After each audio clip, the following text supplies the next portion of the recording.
few years ago, I'm sat there at the coffee shop and I'm looking across the table from me, looking at the woman sat there. She had green eyes. She has this really long, dark hair. She's from Chile. And I'm thinking to myself, shit, she is way out of my league. This woman is a knockout. I don't know how I've managed to get her on a date with me. These are the kind of things that were running through my head. But even though I doubted the fact that she was actually on a date with me, that this might be all a trick or something or a prank, she was into me, it seemed. She was laughing at my jokes. She was making eye contact. She was touching me on the hand and the arm and stuff when I'm talking, when she's talking. She was like doing this kind of laughter where her head goes back.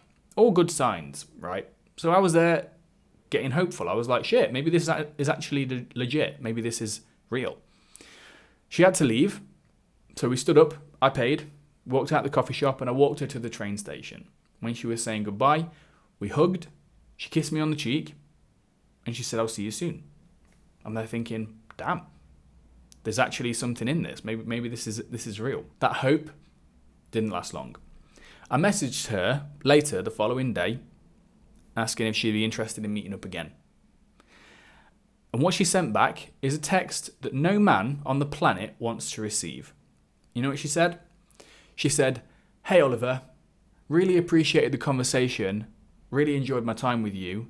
I don't see a romantic connection with us, but you're a really nice guy though. Ugh. You're probably cringing as you sat there. That last bit, that nice guy bit, nice guy is not a compliment. I didn't want to be that nice guy. I wanted to be the man that she wanted. But the truth is, man, she was right.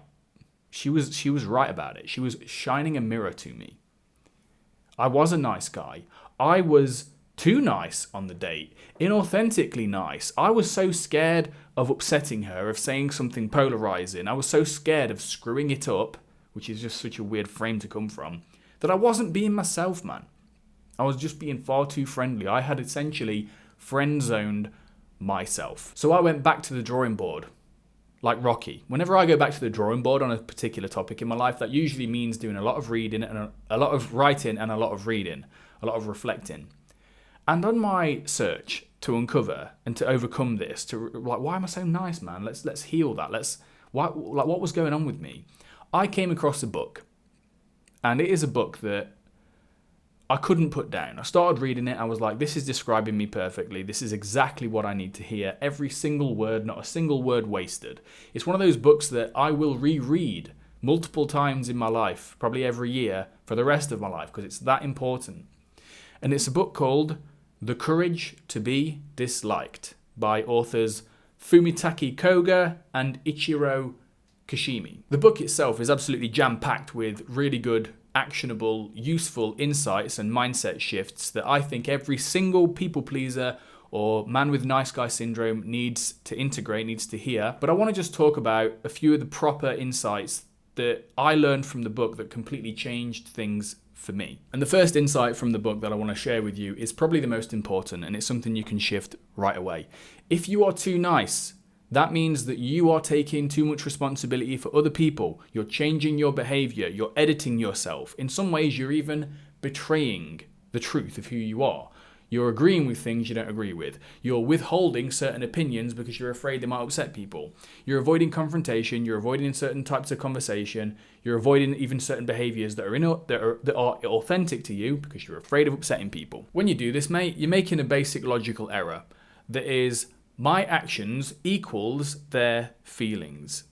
But here's why that doesn't work, and here's why that is actually inaccurate. If you said the same thing to 100 different people, you would have 100 different reactions. Why?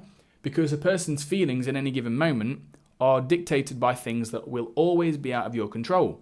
Their thoughts, their beliefs, their worldviews, their cultural background, their familial background, their experiences in life. You're taking responsibility for all of that. This is the equivalent, man, of going on a really long journey with everybody in your life, and instead of you just carry your own luggage, you're trying to take everyone else's luggage and put that on your back as well. But what's the solution? Well, in the book, the authors talk about something called the separation of tasks. This, in a nutshell, man, is where you get pretty fucking ruthless about what is your baggage and what is other people's baggage. Your baggage is what you say and think and do.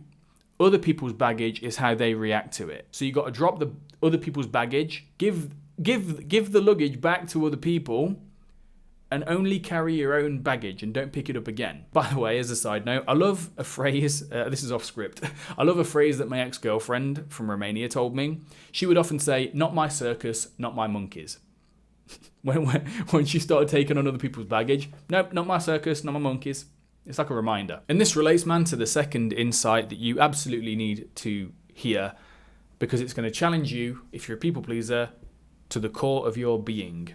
Are you ready? I'm just going to say it to you. Say it to you straight. You do not exist to live up to the expectations of other people. If you felt a strong reaction to those words, then that is your sign that you have been living a life that isn't yours. You've been living a life in service of other people, the expectations of everyone else. Maybe that's been the case for most of your life. But here's a radical idea, mate. You only exist on this earth to live up to one person's expectations, and that is yours. Now, I know what you might be thinking, because people pleasers often think this way, and I used to think this way as well. If I'm not prioritizing other people, that sounds like I'm being selfish. That sounds like I'm being an asshole. That sounds like I'm going to hurt other people. But mate, the world doesn't need more people pleasers. The world needs more people who are authentically happy in their life and are authentically at peace with themselves. I believe if you become a guy like that, then you are going to serve the world in a much greater capacity than you ever possibly could, being this kind of like anxious people pleaser trying to just bend over backwards to suit everyone else but himself. But the elephant in the room, man, is that what I just described is not easy to do. And this brings me to the third insight. And this is also going to be quite confronting. I know that some people are going to be pissed off at me in my audience for saying this, but there's one thing that people pleasers and nice guy and people who are too nice fundamentally lack. And that is courage. Playing nice, avoiding conflict, playing it safe, never saying anything that might polarize somebody or get a strong reaction. These are all forms of comfort zone. You're staying safe. And it's comfortable, but it's killing you, man. Honestly. It's killing your authenticity. It's killing your capacity to live a good life that you truly enjoy living. To break free from this bullshit, you have to develop the courage to be disliked by people. And how do you do that?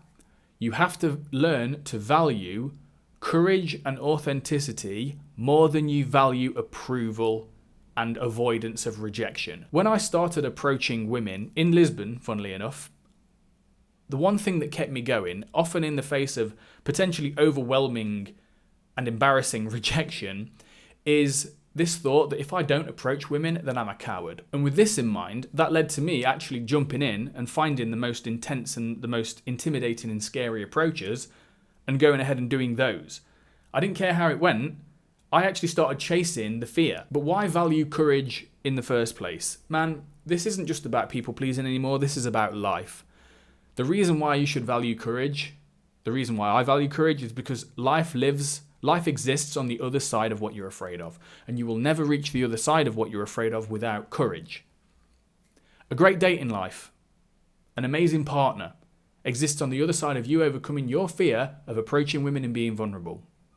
A higher income exists on the other side of your fear of failure and putting yourself out there. A life of freedom and authenticity and travel, etc., exists on the other side of you overcoming your fear of uncertainty. There's nothing that's worth it that doesn't exist on the other side of overcoming some sort of fear. And that's not just people pleasing, that's in life. One of the most courageous things you can start doing immediately is the inner work on yourself. Your own blockages, your own fears, your own emotional stuff that you've not dealt with yet. And that is where you can turn to immediately starting today. So click the link in the pinned comment down below. I have a free 31-day shadow work journal that you can start implementing. It gives you a single high impact writing prompt every single day for a period of a month.